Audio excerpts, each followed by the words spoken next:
হলদিয়া মেছেদা রাজ্য সড়কে বাসের সঙ্গে সাইকেল আরোহীর ধাক্কা, গুরুতর আহত এক, অবরোধ করলো একাধিক এলাকাবাসীরা। হলদিয়া মেছেদা রাজ্য সড়কে চৌরাস্তা বাস স্ট্যান্ডে বাসের সঙ্গে সাইকেল আরোহীর ধাক্কা, ঘটনায় গুরুতর আহত সাইকেল আরোহী। বুধবার সকালে 8:30 নাগাদ হলদিয়া মেছেদা রাজ্য সড়কে হলদিয়া ঝাড়গ্রাম বাস তমলুক থানার চৌরাস্তার বাস স্ট্যান্ডের কাছে যাওয়ার পথে রাস্তা পারাপার করে এক সাইকেল আরোহী সেই সময় বাসের ধাক্কায় পড়ে যায় বলেই জানা যাচ্ছে।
ছিল বাম্পার মানেনি, ভদ্রলোক ওদিক দিকে উঠে গেছিল কিছুটা রোডে, কিন্তু এমন পজিশনে ছিল একটা ব্যারিকেড, তো এখানে কোনো সেভিক থাকে না, একটা ব্যারিকেড, তাই জন্য বাসটা দিয়ে গেল, সেভিক কেউ থাকে না, একটা করে ব্যারিকেড দিয়ে চলে যায়। অ্যাক্সিডেন্ট পর অ্যাক্সিডেন্ট আমরা অনেকবার ক্লেম করেছি, এ দাদা ভাই তার সাক্ষী অনেকেই আছে এখানকার, কোনো রকম পুলিশ প্রশাসন কেউ আমাদের।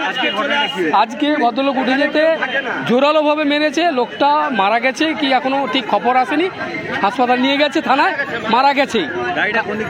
গাড়িটা হলদিয়া থেকে আসছিল, হ্যাঁ মেছেদা দিকে যাচ্ছিল, আর ওই ভদ্রলোক ওইদিকে উঠছিল, সাইকেলে এতটাই জোরে মেরেছে, লোকটা অন্তত 20-25 হাত দূরে যে পড়েছে, এখনো গিয়ে দেখতে পারেন সাইকেলটা গাড়ির ভিতরেই আছে। তারপরে আমরা বাচ্চা তুলে টোটো করে নিয়ে তুলে দিই। আমার নাম নরেন সাউ। এখন হয়েছে বলতে এখানে যে ছেলেটা উঠেছিল ভাই, মানে এটা হলদা ঝাড়গ্রাম গাড়ি, ও খুবই স্পিডে ছিল, পুলিশি ব্যবস্থা নিষ্ক্রিয়। যতবার এখানে হচ্ছে যে এরকমই ঘটনা ঘটেছে, প্রত্যেকবারে এই অ্যাক্সিডেন্টের খাতিরে 6 দিন কি 5 দিন সেভিক পাঠালো, তারপর আর বাম্পারও নেই, সেভিকও নেই, সেভিকও চলে যাচ্ছে। এতে পুলিশে সেই জন্য আমাদের চৌরাস্তা সমস্ত জনগণ সময় ক্ষিপ্ত হয়ে গেছে, এখানে গাড়ি বন্ধ করে গাড়ি আটকে রয়েছে। ইমিডিয়েট বাম্পারের দরকার, বাম্পার দিতে হবে, না দিলে এই সমস্যা আমাদের সমাধান হবে না। ওবি আমাদের সিভিক পুলিশ দরকার। এখানে সামনে স্কুল, ওখানে বিবেকানন্দ হাই স্কুল, এখানে হচ্ছে যে ডিমারি হাই স্কুল, ওখানে প্রাইমারি স্কুল, কোনো সেফটি নেই। এখানে যে মারা গেছে ওনার নাম জানি নেই, ওনার বাড়ি পাকুড়িয়া, কিন্তু আমার নাম অরুণ মন্ডল।